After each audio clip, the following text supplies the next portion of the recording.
नमस्कार, मैं रविश कुमार। टीकाकरण के अभियान की पूरी जिम्मेदारी अब भारत सरकार उठाएगी। प्रधानमंत्री नरेंद्र मोदी ने आज राष्ट्र के नाम संबोधन में कहा कि 21 जून से राज्यों की खरीद का 25% हिस्सा भी केंद्र सरकार खरीद कर राज्यों को देगी।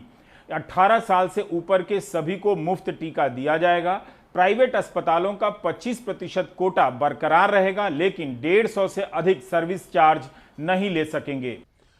आज ये निर्णय लिया गया है कि राज्यों के पास वैक्सीनेशन से जुड़ा जो 25% काम था, उसकी जिम्मेदारी भी भारत सरकार उठाएगी। ये व्यवस्था आने वाले 2 सप्ताह में लागू की जाएगी।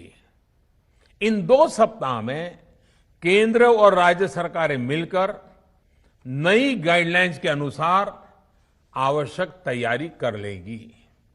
संयोग है कि 2 सप्ताह बाद 21 जून को ही अंतर्राष्ट्रीय योग दिवस भी है। 21 जून सोमवार से देश के हर राज्य में 18 वर्ष से ऊपर की उम्र के सभी नागरिकों के लिए भारत सरकार राज्यों को मुफ्त वैक्सीन मुहैया कराएगी।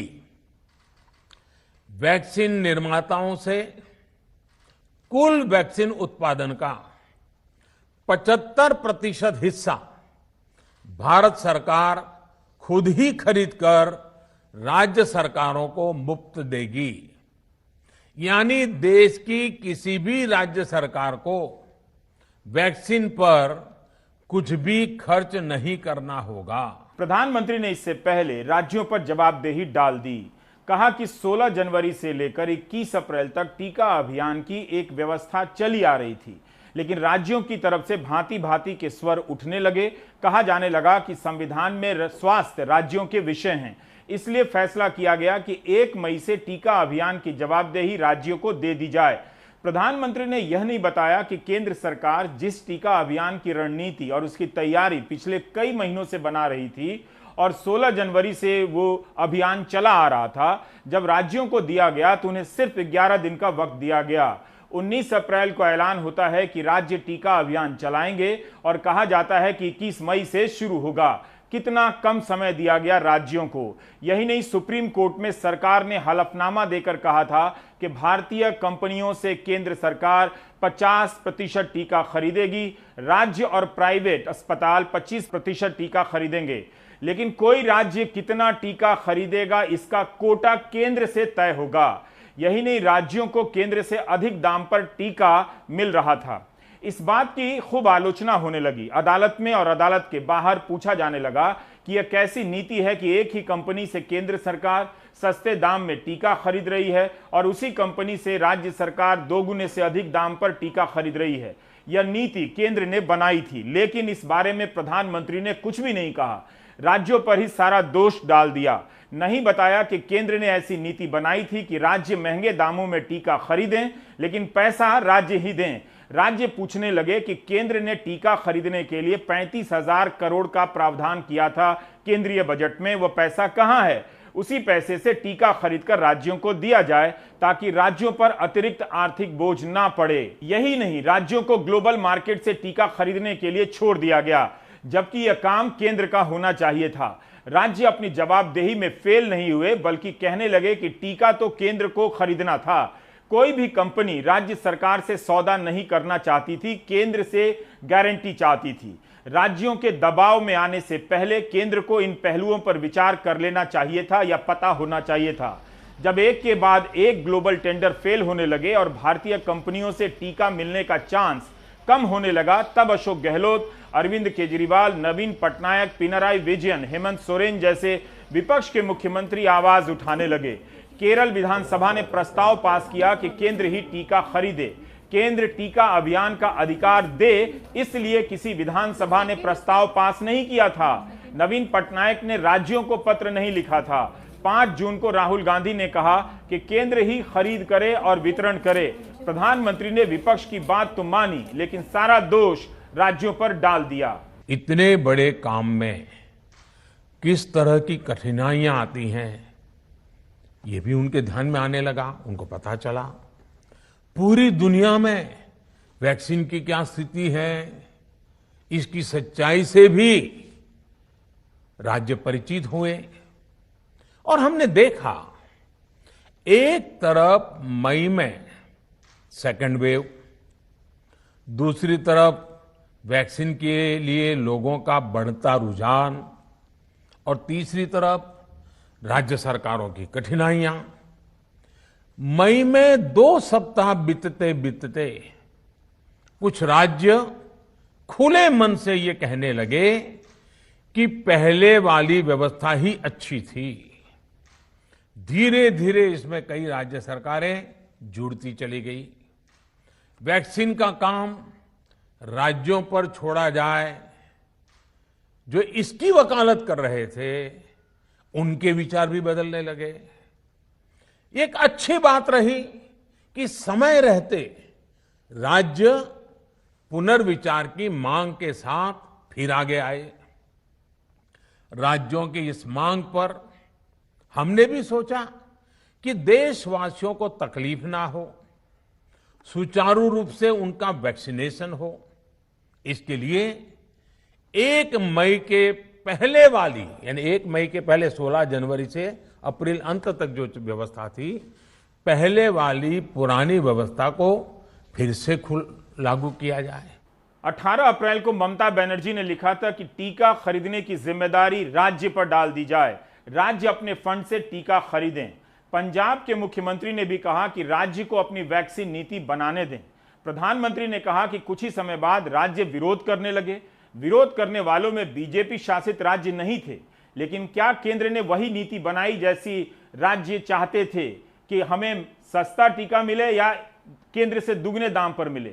19 अप्रैल को केंद्र ने राज्यों पर जवाबदेही डाल दी, लेकिन उसके एक दिन पहले पूर्व प्रधानमंत्री मनमोहन सिंह प्रधानमंत्री नरेंद्र मोदी को पत्र लिखते हैं। कहते हैं कि केंद्र सरकार को अगले 6 महीने में किन टीकों की डिलीवरी की उम्मीद है, यह स्पष्ट किया जाए।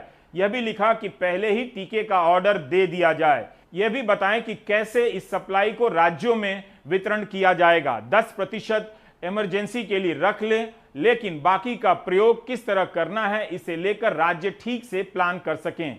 राज्यों को यह तय करने की आजादी हो कि किस ग्रुप को टीका पहले लगाना है।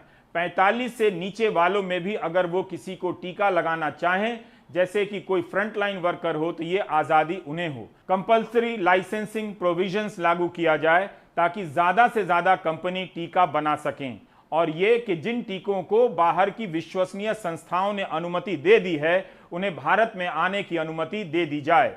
मनमोहन सिंह 18 अप्रैल को पत्र लिखते हैं कि केंद्र सरकार अनिवार्य लाइसेंस नीति के तहत दूसरी कंपनियों को टीका उत्पादन का अधिकार दे दे।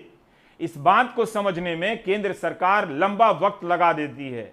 17 मई को वीके पॉल कहते हैं कि भारत बायोटेक अपना पेटेंट कुछ कंपनियों के साथ साझा करने के लिए तैयार है। अब इस मामले में क्या प्रगति है, सरकार ही बता सकती है। यही नहीं, भारत बायोटेक का पेटेंट आईसीएमआर के पास होने के बाद भी दूसरी कंपनियों को उत्पादन के अधिकार की बात भी सरकार काफी देर से करने लगती है। आम आदमी पार्टी और कांग्रेस ने कहा है कि सुप्रीम कोर्ट के सवाल पूछने के बाद केंद्र सरकार की नींद टूटी है। Universal free vaccination Congress party का लगातार एक ही नारा रहा है, एक ही मांग रही है, एक ही डिमांड रही है, परंतु सरकार बार बार इसे दुत्कारती रही। फिर सुप्रीम कोर्ट ने मोदी जी और उनकी सरकार को कटघरे में लाकर खड़ा कर दिया। कई हाई कोर्ट्स ने तो मोदी सरकार की नीति को मैन स्लॉटर की संज्ञा भी दे दी। आज कम से कम एक बात की खुशी है, आधी अधूरी ही सही, भारतीय राष्ट्रीय कांग्रेस की उस मांग को स्वीकार कर, देश की उस मांग को स्वीकार कर 18 साल के आयु से अधिक हर भारतीय की वैक्सीनेशन की जिम्मेवारी अधूरे तरीके से ही सही मोदी सरकार ने उसे पार्शली माना तो सही। अंततः सुप्रीम कोर्ट की डांट खाने के बाद केंद्र सरकार होश में आई है। अपनी कुंभकर्णी निद्रा से जागी है और फाइनली केंद्र सरकार ने सुप्रीम कोर्ट की डांट खाने के बाद अब ये कदम उठाया है। इस कदम का स्वागत है। देर आए दुरुस्त आए। और ये भी कहना चाहूंगा कि लगातार विपक्ष की जो मांग थी, दिल्ली की भी जो मांग थी, वो यही थी कि नेशनल इम्यूनाइजेशन कार्यक्रम जो इस देश में पीढ़ियों से चलता आ रहा है, उसी तर्ज पे वैक्सीन का कार्यक्रम भारत देश में चलाया जाए। प्रधानमंत्री ने यह नहीं कहा कि 1 मई से केंद्र अपनी जवाबदेही भी पूरी नहीं कर पा रहा था। 50% टीका खरीदने के अधिकार होने के बाद भी जिन्हें पहली डोज लगी थी उनके लिए दूसरी डोज नहीं मिल रही थी। आज भी बहुतों को दूसरी डोज नहीं मिली है, लिहाजा कोवैक्सीन की दूसरी डोज का अंतराल 3 महीना करना पड़ा। टीका अभियान को लेकर सवाल उठने लगा कि पिछले साल जब दुनिया के बड़े देश खरीद रहे थे तब भारत क्या कर रहा था। इसका सीधा जवाब तो नहीं दिया, लेकिन प्रधानमंत्री ने कहा कि अपने देश के वैज्ञानिकों पर भरोसा था, इसलिए सरकार टीके के वितरण के काम में लगी हुई थी। अमेरिका जैसे देश अपनी कंपनियों के अलावा दूसरे देश की कंपनियों से भी टीका खरीद रहे थे। इसका मतलब यह नहीं था कि उन्हें अपने देश के वैज्ञानिकों पर कम भरोसा था। केंद्र सरकार ने आज इस फैसले के बहाने क्या सुप्रीम कोर्ट में जवाब देने से खुद को बचाया है? सवाल यह है, सुप्रीम कोर्ट ने सरकार से कहा था कि टीका अभियान से जुड़ी एक एक फाइल अदालत के सामने पेश की जाए। कोर्ट ने कहा कि टीका का ऑर्डर कब दिया गया, कब एडवांस दिया गया, उसकी सारी जानकारी पेश की जाए। सुप्रीम कोर्ट ने केंद्र से कहा कि 18 साल से 44 साल की उम्र के लोगों के टीका देने की जो भी नीति बनाई गई है उसका कोई तार्किक आधार नहीं है, यानी बिना सोचे समझे बनाई गई लगती है। कोवैक्सीन, कोविशील्ड, स्पुतनिक की खरीद का जो भी रिकॉर्ड है उसका पूरा डेटा दिया जाए। हर तारीख को कितने डोज की खरीद का ऑर्डर किया गया है बताया जाए, किस तारीख को सप्लाई की बात कही गई है। आलोचना में तो बहुत सारे सवाल उठे थे। सवाल यह भी उठा था कि चारों तरफ लाशें दिख रही हैं, फिर भी सरकार और शमशान के रिकॉर्ड में अंतर क्यों है? इस पर प्रधानमंत्री ने कुछ भी नहीं कहा। विपक्ष ने भी आरोप लगाया कि मरने वालों की संख्या कम बताई जा रही है, इस पर भी केंद्र ने कुछ नहीं कहा। प्रधानमंत्री ने इसे 100 साल की सबसे बड़ी महामारी कहा। बिल्कुल हो सकती है, लेकिन 1918 में जब भारत में स्पेनिश फ्लू आया था तब 2 करोड़ से अधिक लोग मर गए थे। प्रधानमंत्री किस पैमाने पर इसे 100 साल की सबसे बड़ी महामारी कह रहे हैं? उम्मीद थी कि प्रधानमंत्री कहते कि मरने वालों की संख्या को छिपाना मानवता के लिए अच्छा नहीं है, विश्व गुरु टाइप के देश के लिए तो बिल्कुल अच्छा नहीं है, लेकिन उन्होंने इस पर कुछ भी नहीं कहा। भारत में भारत के लिए वैक्सीन बनाने वाली कंपनियों को सरकार ने हर तरह से सपोर्ट किया। वैक्सीन निर्माताओं को क्लिनिकल ट्रायल में मदद की गई, रिसर्च और डेवलपमेंट के लिए जरूरी फंड दिया गया। हर स्तर पर सरकार उनके साथ कंधे से कंधा मिलाकर चली। आत्मनिर्भर भारत पैकेज के तहत मिशन कोविड सुरक्षा के माध्यम से भी उन्हें हजारों करोड़ रुपए उपलब्ध कराए गए। प्रधानमंत्री साफ साफ कह रहे हैं कि क्लिनिकल ट्रायल और रिसर्च एंड डेवलपमेंट के लिए भारतीय कंपनियों को हजारों करोड़ रुपए दिए गए। यही सुना आपने? क्या वाकई इस काम के लिए हजारों करोड़ रुपए दिए गए?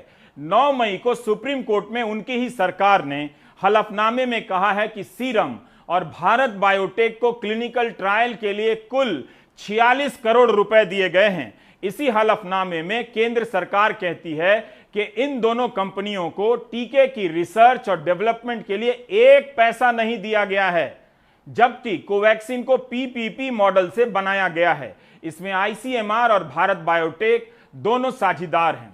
क्या ये हजारों करोड़ हैं? सरकार ही कह रही है कि रिसर्च और डेवलपमेंट में कोई पैसा नहीं दिया गया। क्लिनिकल ट्रायल के लिए भारत बायोटेक और सीरम को कुल 46 करोड़ दिए गए। बाद में मई और अप्रैल के महीने में कुछ हजार करोड़ रुपए देने की बात होती है, वो भी उधार के तौर पर, लेकिन डेवलपमेंट और रिसर्च के लिए 1 पैसा नहीं दिया गया। लेकिन प्रधानमंत्री अपने भाषण में कहते हैं कि हजारों करोड़ रुपए दिए गए। सुप्रीम कोर्ट में केंद्र सरकार ने कहा कि जो भी बड़ा पैसा दिया गया है मैन्युफैक्चरिंग के लिए पैसा दिया गया है, रिसर्च डेवलपमेंट के लिए नहीं। प्रधानमंत्री आसानी से बोल गए कि हजारों करोड़ रुपए दिए गए हैं। ऑक्सफोर्ड यूनिवर्सिटी के वैज्ञानिक 20 सालों से जिस तकनीक पर काम कर रहे थे उसी के परिणाम से यह टीका तैयार हुआ, जिसे आप कोविशील्ड के नाम से जानते हैं। गार्डियन में इसी साल खबर छपी है कि इस टीके की रिसर्च और इसके विकास में लगा 97% पैसा पब्लिक फंड से था। ऑक्सफोर्ड को मिले 1000 करोड़ रुपए में से अधिकतर ब्रिटेन के टैक्स भरने वाले नागरिकों ने दिए थे या संस्थाओं ने। यह पैसा 2 दशकों की इस रिसर्च को मिलता रहा। यूके की सरकार, वेलकम ट्रस्ट और अमेरिकी और यूरोप के संस्थानों ने भी काफी फंड दिए। कोविशील्ड का इंटेलेक्चुअल पेटेंट एस्ट्राजेनेका के पास है, जिस वजह से सीरम को कई डोज इंग्लैंड भेजनी पड़ी है। सीरम के पास कोविशील्ड का सब लाइसेंस है। ऐसे में सवाल उठता है कि सीरम ने कोविशील्ड टीके के विकास में और उसकी रिसर्च में क्या योगदान दिया है। क्या सीरम ने सिर्फ उत्पादन ही किया है या रिसर्च भी किया है? प्रधानमंत्री बार बार चरणबद्ध तरीके से टीकाकरण पर जोर देते रहे, लेकिन जब सब कुछ इतना ही चरणबद्ध था तो फिर मई के महीने में अचानक इतना बड़ा संकट क्यों आया? क्यों टीका केंद्र बंद होने लगे? उन्होंने यह नहीं बताया कि राज्यों को 1 मई के बाद से अधिक डोज दिए गए हैं या पहले से भी कम डोज दिए जाने लगे हैं। निश्चित रूप से संकट अभूतपूर्व और अकल्पनीय रहा, लेकिन यह बिल्कुल अकल्पनीय नहीं था कि महामारी किस रूप में लौट सकती है और मेडिकल ढांचे कैसे चरमरा सकते हैं। दिल्ली का ही स्वास्थ्य ढांचा हफ्ते भर में चरमरा गया। केंद्र ने राज्यों को टीका करने की छूट दी, लेकिन टीके की सप्लाई का पूरा कंट्रोल अपने पास रखा। राज्यों ने दबाव डाला भी तो दूसरी लहर के बीच में उन पर टीका खरीदने का काम नहीं छोड़ा जाना चाहिए था। वो समय गलत था, जिम्मेदारी केंद्र की थी। हमें पूरा विश्वास था कि हमारे वैज्ञानिक बहुत ही कम समय में वैक्सीन बनाने में सफलता हासिल कर लेंगे। इसी विश्वास के चलते जब हमारे वैज्ञानिक अपना रिसर्च वर्क कर ही रहे थे, तभी हमने लॉजिस्टिक्स और दूसरी तैयारियां शुरू कर दी थी।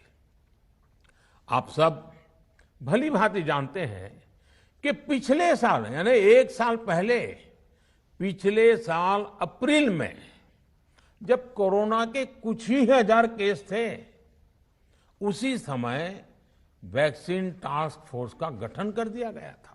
प्रधानमंत्री ने कहा कि पिछले साल अप्रैल में जब वैज्ञानिक रिसर्च वर्क कर रहे थे, तभी से सरकार ने लॉजिस्टिक की तैयारी शुरू कर दी। लेकिन रिकॉर्ड के अनुसार वितरण और भंडारण का काम करने वाली टास्क फोर्स की पहली बैठक 12 अगस्त को होती है। इस टास्क फोर्स का नाम है NEGVAC। इसी 3 जून को भारत सरकार ऐलान करती है, बड़ी दिलचस्प कहानी है, कि भारत की एक कंपनी बायोलॉजिकल ई को 1500 करोड़ का एडवांस दिया है 30 करोड़ डोज के लिए। 3 जून को डॉक्टर हर्षवर्धन ट्वीट करते हैं कि अपने नागरिकों के स्वास्थ्य एवं कल्याण को सुरक्षित करने के लिए भारत सरकार ने बायोलॉजिकल ई के साथ 30 करोड़ टीके का करार किया है, जो क्लिनिकल ट्रायल के तीसरे चरण में है। अगस्त और दिसंबर के बीच स्टॉक भेजने के लिए 1500 करोड़ की अग्रिम राशि दी जा रही है। यह बताता है कि प्रधानमंत्री के नेतृत्व में सरकार कोविड से लड़ने के लिए प्रतिबद्ध बनी हुई है। बायोलॉजिकल ई जिस टीके का विकास कर रहा है, उसे भारत सरकार ट्रायल शुरू होने से पहले से सपोर्ट कर रही है मिशन कोविड सुरक्षा के तहत। सब देश ट्रायल के लेवल पर ही टीके का ऑर्डर कर रहे थे, अमेरिका वगैरह मई जून में। जब ट्रायल के चरण में ही टीके का ऑर्डर किया गया है इस बार, तो पिछले साल ही कर लिया गया होता, कम से कम ऐसी आफत ना आई होती। डॉक्टर हर्षवर्धन के ट्वीट करते ही न्यूज वेबसाइट की हेडलाइन सुनहरी होने लगती है और हम गौर से देखने लगते हैं। 3 जून की प्रेस रिलीज आते ही हिंदी और अंग्रेजी के कई समाचार संस्थानों ने अपनी वेबसाइट और अखबार में मेड इन इंडिया लिख दिया। अमर उजाला, प्रभात खबर, हिंदुस्तान ने मेड इन इंडिया का इस्तेमाल किया, स्वदेशी का भी। नवभारत टाइम्स ने मेड इन इंडिया का इस्तेमाल नहीं किया। कई समाचार संस्थानों ने मेड इन इंडिया का की जगह कुछ और लिखा। स्वास्थ्य मंत्री ने अपने ट्वीट में मेड इन इंडिया नहीं कहा, लेकिन पीआईबी के प्रेस रिलीज में इसे आत्मनिर्भर अभियान और मिशन कोविड सुरक्षा का हिस्सा बताया गया। कंपनी और सरकार दोनों को साफ करना चाहिए कि 1500 करोड़ जिस 30 करोड़ डोज के लिए दिया जाएगा, वो डोज मेड इन इंडिया है, आत्मनिर्भर अभियान के तहत विकसित हुआ है, या इसके विकास में और भी देश की संस्थाएं पार्टनर हैं। यहां से आप एक और खेल को समझने जा रहे हैं। 13 मई को ही सरकार ने कहा कि बायोलॉजिकल ई से 30 करोड़ का डोज खरीदा जा रहा है। फिर 3 जून को सरकार क्यों बयान देती है? क्या इसलिए कि 1500 करोड़ एडवांस देने का ऐलान हुआ था? तब 13 मई को 30 करोड़ डोज का करार क्या बिना पैसे के हो गया था? 3 जून को सरकार के बयान पर गौर करना चाहिए। मेसर्स बायोलॉजिकल ई के साथ जो यह व्यवस्था की गई है वो केंद्र सरकार के उस बड़े प्रयास का हिस्सा है जो सरकार स्वदेशी वैक्सीन निर्माताओं को प्रोत्साहन देने के लिए कर रही है। इसके हवाले से सरकार स्वदेशी कंपनियों को अनुसंधान व विकास में सहयोग कर रही है तथा वित्तीय सहायता भी प्रदान कर रही है। बायोलॉजिकल ई कोविड वैक्सीन की किस्म को भारत सरकार क्लिनिकल पूर्व चरण से तीसरे चरण के अध्ययन तक समर्थन देती आ रही है। बायोटेक्नोलॉजी विभाग ने न केवल 100 करोड़ रुपए के अनुदान के रूप में वित्तीय सहायता दी है, बल्कि विभाग बायोलॉजिकल ई के साथ साझेदारी भी कर रहा है। जाहिर है मीडिया लिखने ही लगेगा कि स्वदेशी है, मेड इन इंडिया है। अब हम आपको बायोलॉजिकल ई की वेबसाइट पर ले जाना चाहते हैं। 24 अप्रैल को यह कंपनी एक प्रेस रिलीज पोस्ट करती है अपनी वेबसाइट पर। डॉक्टर मारिया एलेना बोत्ताजी का बयान है इसमें, जो अमेरिका की बेलर कॉलेज ऑफ मेडिसिन की डीन हैं। टेक्सास में ही प्रधानमंत्री मोदी ट्रंप के समर्थन में हाउडी मोदी रैली करने गए थे। वहां के बच्चों के अस्पताल में एक सेंटर फॉर वैक्सीन डेवलपमेंट केंद्र चलता है। उसी केंद्र ने इस टीके का दशकों समय से पहले से विकास का काम शुरू कर दिया था, जिसका ट्रायल केवल भारत में चल रहा है। डॉक्टर मारिया एलेना बोत्ताजी कहती हैं कि हमारे टीके का ट्रायल तीसरे चरण में पहुंच गया है, जो दुनिया भर में प्रोटीन आधारित टीके के महत्व के लिए जरूरी है। यह टीका कम आमदनी वाले देशों के लिए उम्मीद पैदा करता है। 3 जून की प्रेस रिलीज में लिखा है कि भारत सरकार ने 100 करोड़ रुपए दिए हैं, लेकिन कंपनी की वेबसाइट या बेलर कॉलेज की वेबसाइट पर लिखा है कि कुछ पैसे भारत सरकार ने दिए होंगे, लेकिन बाकी का पैसा Bill Gates foundation, CEPI coalition for Epidemic Preparedness innovations ने दिया है। इसका मतलब है कि बायोलॉजिकल ई जो टीका बना रहा है वह स्वदेशी नहीं है। इस कंपनी की वेबसाइट पर जो प्रेस रिलीज है वो 24 अप्रैल की है। इसके ठीक 3 दिन पहले 21 अप्रैल को कोविशील्ड कोविड टास्क फोर्स के प्रमुख डॉक्टर वीके पॉल का एक बयान है, जिसमें दावा करते हैं कि बायोलॉजिकल ई का टीका भारत सरकार की मदद से बन रहा है। इसी के साथ साथ हम अपने जो और वैक्सीन हमारे देश में बढ़ रहे हैं उनके साथ भी चर्चा भी हो रही है और अच्छी खबरें भी आ रही हैं। जैसे कि मैं कह सकता हूं आज कि बायोलॉजिकल ई का फेज़ 1 फेज़ 2 ट्रायल लगभग ख़त्म हो गया है। वो डेटा अपना सबमिट कर रहे हैं बहुत जल्दी, कुछ ही दिनों में, और उसके बाद वो फेज़ 3 में जाएंगे। बहुत सिग्निफिकेंट डेवलपमेंट है, बिकॉज ये मैन्युफैक्चरर बहुत पुराने हमारे मैन्युफैक्चरर रहे हैं चाइल्डहुड वैक्सीन के, and they have a very major capacity, something like 7 crore doses per month की कैपेसिटी वो कोविड वैक्सीन के तरफ वो ईयर मार्क करेंगे। Very significant development. So biological E का भारतीय वैक्सीन जो DBT की मदद से बन रहा है, भारत सरकार की मदद से बन रहा है, आगे अग्रसर हुआ है। ये एक खबर है जो बातचीत से निकल के आई है। हमने उचित समझा कि आपके, और हमें उम्मीद है कि ये अगस्त से वैक्सीन जो है उपलब्ध होगा, ऐसा वो उन्होंने कम्युनिकेट किया है। आपने ध्यान से सुना होगा कि वीके पॉल बायोलॉजिकल ई को मैन्युफैक्चरर कह रहे हैं और भी इसमें पार्टनर है नहीं बता रहे हैं। मतलब यही हुआ कि टीके का विकास किसी और ने किया, निर्माता कंपनी का नाम बायोलॉजिकल ई है। लेकिन क्या यह टीका केवल भारत सरकार की मदद से बन रहा है? क्या ऐसा दावा किया जा सकता है? खासकर तब जब उसी टीके के विकास में कई और देश और संस्थाएं साझेदार हों। टाइम्स ऑफ इंडिया और इंडियन एक्सप्रेस ने लिखा है कि बायोलॉजिकल ई में बनने वाला कोर्बेवैक्स टीके का विकास अमेरिका के टेक्सास शहर की एक संस्था ने किया है, जिसका नाम है Texas Children's Hospital Center for Vaccine Development, जो कि ह्यूस्टन टेक्सास के बेलर कॉलेज ऑफ मेडिसिन का सेंटर है। इस सेंटर ने सार्स की लहर के समय ही टीके की एक तकनीक विकसित की थी, जो सार्स के थम जाने के कारण इस्तेमाल नहीं हुई। उसी के आधार पर कोविड का टीका बनाने का प्रयोग चल रहा है। पैसा नहीं होने के कारण इसका काम धीमा हो गया। तब टेक्सास की वोडका शराब बनाने वाली कंपनी ने शुरुआती पैसे दिए, जिससे काम आगे बढ़ा। फिर कई और संस्थाओं ने भी दिए, भारत ने भी दिया।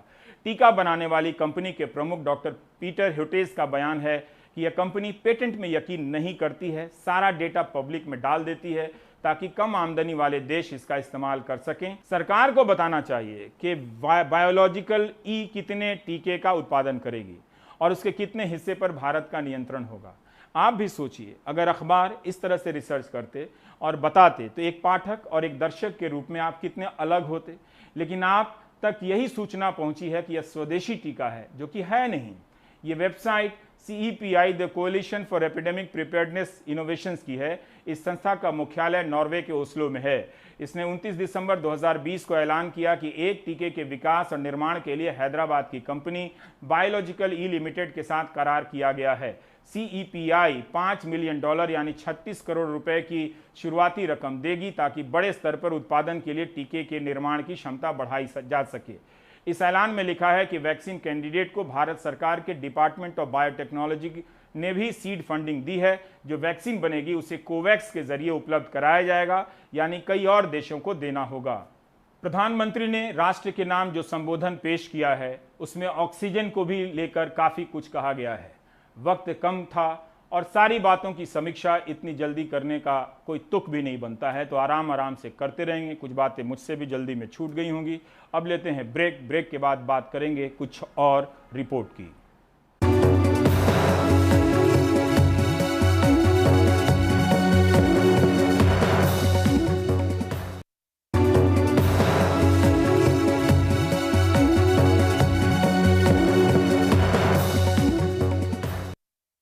बस्तर फिर उबल रहा है। सुकमा जिले के सिलगेर गांव में जहां लगभग महीने भर से हजारों ग्रामीण आंदोलनरत हैं, विरोध कर रहे हैं, उन्हें जानकारी दिए बिना उनकी जमीन पर राज्य सरकार ने सुरक्षा बल के कैंप लगा दिए हैं।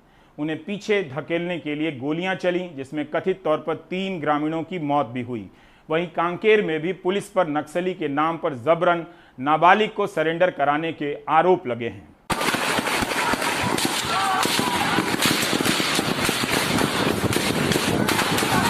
सुकमा के सिलगेर में 17 मई को एक कैंप के विरोध में उतरे आदिवासियों पर कथित तौर पर सुरक्षा बलों ने फायरिंग कर दी। घटना में 3 ग्रामीणों की जान चली गई और लगभग 18 लोग घायल हो गए। मेरा भैया खत्म हो गया, उर्सा भी है सर। आपके भैया खत्म हो गए जी। तो अंदर मीटिंग में क्या हुआ, क्या बोले साहब लोग? वहाँ पे बताया कि जेल में रहने वालों को छोड़ देंगे, लेकिन वहाँ पे रहने वाला जनता इधर अपना अपना घर वापस जाने के लिए बताए सर। अच्छा। और 3 लोगों का जिम्मेदार भी ले लिए सर। 3 हफ्ते हो गए, बारिश आंधी में ये आदिवासी यहीं डटे हैं। दिल्ली की सीमाओं पर किसानों की तरह टेंट नहीं है, लेकिन कटीली बाढ़ के पीछे प्लास्टिक की पन्नी थामे ये भी जंगल जमीन की लड़ाई लड़ रहे हैं। सुरक्षा बलों का कैंप तैयार है, वो अत्याधुनिक हथियारों से लैस हैं। 100 मीटर पर नुकीली बाढ़ के पीछे। दूसरी तरफ हजारों की संख्या में आदिवासी ग्रामीण खड़े हैं। हाथ में थमे बैनर में गोंडी में लिखा है सिलगेर CRPF कैंप तुन वापस ओयना मैदे धरना प्रदर्शन। इसका मतलब है CRPF कैंप हटाने के लिए धरना प्रदर्शन।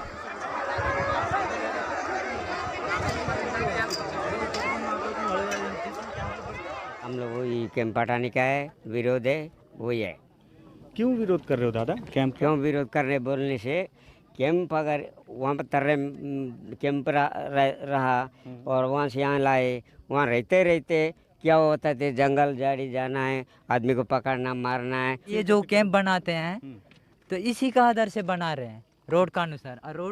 अभी रोड बनाए पहले कैंप आया, तो इसलिए हम लोग को कैंप नहीं चाहिए, रोड हम बनाएंगे। रोड हम बनाएंगे। स्कूल, आंगनबाड़ी, स्वास्थ्य के लिए हम जितना हो सके उतना बड़ा रोड बना के हम जो भी है हम करेंगे। ये सब नहीं चाहिए ना। जिस गांव में कैंप का विरोध है वहां आजादी के 73 साल बाद भी बिजली के तार नहीं पहुंचे हैं। 1200 की आबादी है, जिसमें गोंड मुरिया प्रमुख हैं। वनोपज से जीवन चलाते हैं। जिस सड़क को बनाने के लिए सिलगेर में कैंप स्थापित किया जा रहा है वो जगरगुंडा को बीजापुर के आवापल्ली से जोड़ती है। सलवा जुलूम से पहले सब ठीक था, लेकिन फिर सब ठहर गया। वैसे भीड़ में कुछ आवाजें अलग भी हैं। सरसिला 12वीं में है, बायोलॉजी पढ़ती हैं, विरोध में आई हैं, लेकिन असमंजस में है। कोरोना का भी डर है। यहाँ तो सुविधा कुछ नहीं है सर, पूरा फैल जाएगा, फिर बीमारों के फिर जी बहुत दिक्कत होगा सर। हम लोगों को क्योंकि हॉस्पिटल चाहिए सर हमारे गांव में। अच्छा, हॉस्पिटल चाहिए, हम लोग को नर्स डॉक्टर बनना चाहिए सर हम लोग को। क्या बात है, क्या बात, मतलब बदल रहा है तिम्मापुर है तो बहुत बदल जाएगा, बहुत बदल जाएगा। सर हम लोग को स्कूल और हॉस्पिटल हम लोग को जरूरी सर चाहिए। हम लोग को स्कूल, हॉस्पिटल, जी आंगनबाड़ी और राशन दुकान जी जी हम लोग को, और बोरिंग चाहिए हम लोग को। हालांकि पुलिस ने कहा भीड़ में जनमिलिशिया सदस्य भी शामिल थे। उन्होंने जवानों से हथियार और वायरलेस सेट छीनने की कोशिश की। 19 जवान घायल हुए। लेकिन प्रशासन की मंशा पर सवाल इसलिए उठे क्योंकि सोनी सोरी, बेला भाटिया जैसे सामाजिक कार्यकर्ताओं को बार बार रोका गया। सिलगेर पहुंचने में उन्हें हफ्तों लग गए। अब वो चाहते हैं ऐसे कैंप लगने से पहले बातचीत हो। फिर इसी तरह का आंदोलन लंबे समय तक लड़ना पड़ता है। इससे बेहतर है कमेटी बनेगी, तो अगर उस कमेटी को बिना बताए बिना कुछ करे कैंप लगाती है तो फिर उसके बाद फिर लड़ाई तो होगी। पहली बार जब 19 तारीख को शाम को चेरामंगी में सीआरपीएफ कैंप में रोका गया तो उनको ये कहा गया कि सीआरपीएफ के शीर्ष अधिकारी ने उनको कहा था कि बेला भाटिया को आगे ले जाने नहीं देना है और उनको एसपी का परमिशन लेकर ही वो आगे जा सकती है। और दूसरी बार जब कल हम लोग फिर से चेरपाल के रास्ते से जा रहे थे तो चेरपाल सीआरपीएफ कैंप में भी हमको रोका गया। वहाँ भी हमको 3 घंटे हम लोग बैठे वहाँ और उसमें हमको ये कहा गया कि अभी बस डीएम अभी आ ही रहे हैं और वो आपको लिखित देंगे। ये टीआई साहब ही बोले थे और बोले थे बस 10 मिनट में हो जाएगा और उसके 10 मिनट के 3 घंटे हो गए थे। तो ये स्थिति थी हमारी। नाराजगी एक बात से नहीं है, अब कांकेर से समझिए बस्तर क्यों उबल रहा है। 11 मई को कांकेर के आलंदड़ की रहने वाली लक्ष्मी पद्दा को पुलिस और बीएसएफ ने मेडकी लोकल ऑर्गेनाइजेशन स्क्वाड का इनामी माओवादी बताया। बयान जारी कर दावा किया कि नक्सली अर्जुन तांती और लक्ष्मी पद्दा पति पत्नी हैं, जंगल से भागकर पुलिस के सामने सरेंडर किया है। माओवादी दंपति अर्जुन तांती एवं लक्ष्मी पद्दा विगत कई वर्षों से प्रतापपुर एरिया कमेटी का मेडकी लोस का सक्रिय सदस्य के रूप में काम कर रहे थे। अचानक 2-3 दिन से उनका तबियत खराब होने के कारण से पुलिस से संपर्क करने की जानकारी पाया गया। मेडिकल एग्जामिनेशन में दोनों पति पत्नी कोविड पॉजिटिव पाया गया। तत्पश्चात उनको कांकर कोविड हॉस्पिटल में इलाज के लिए एडमिट कराकर अभी वर्तमान में उनका इलाज जारी है। माओवादी दंपति अर्जुन तांती एवं लक्ष्मी पद्दा द्वारा स्वास्थ्य लाभ लेने के लिए नक्सल संगठन का साथ छोड़कर जिला प्रशासन एवं पुलिस के संपर्क करने का निर्णय का हम स्वागत करते हैं। लेकिन लक्ष्मी पद्दा के परिजनों का कहना है वो अभी नाबालिग है, उसकी शादी नहीं हुई। बाकायदा आधार कार्ड दिखाते हैं। कहते हैं वो तेंदुपत्ता तोड़ने मामा के घर गई थी। सरपंच गांव वाले सब तस्दीक कर रहे हैं। उसका खुद भैया बिना जाने कैसे वो शादी करता है किला और घर से कब एक दिन भी अलग नहीं रहती थी। उसी दिन मामा का घर में मात्रा भेजे थे। वो तो बच्ची है, लड़की है। कितने साल की थी? वो करीब 16 साल की लड़की है सर। नाबालिग है? नाबालिग है। झूठ बोल रही है, नक्सलवादी है बोल के। वो तो गांव की ही है। वो उसका आधार कार्ड सब कुछ बना है और फिर जो है वो घर में ही रहती थी। घर में रहकर वो अपना गांव में हमारे गोटुल परंपरा चलता है, उसमें नाच गाना करती थी। बहरहाल सिलगेर पर सरकार का बयान नहीं आया। एक टीम जरूर बनाई गई है जो ग्रामीणों से मुलाकात करेगी और इस पूरे मामले से जुड़े तथ्य जुटाएगी। बस्तर में एक विरोधाभास है। आप जिसकी बात सुनते हैं लगता है वही सही है। नक्सलियों के अपने तर्क हैं, सुरक्षा बलों के अपने और आदिवासियों के अपने। सब कहते हैं हिंसा हल नहीं, बावजूद इसके बस्तर में हर वक्त बारूद की बू आती रहती है। सिलगेर का अपना सच है, कांकेर का अपना। और यही सच है कि ये विरोधाभास भरोसा जमने नहीं देता। और ये भी सच है कि लगभग 2.5 सालों में कांग्रेस की सरकार ने भरोसा जमने के लिए कोई ठोस प्रयास या काम भी नहीं किया। कांकेर से गौरव और जगदलपुर से रानू के साथ अनुराग द्वारी, एनडीटीवी इंडिया।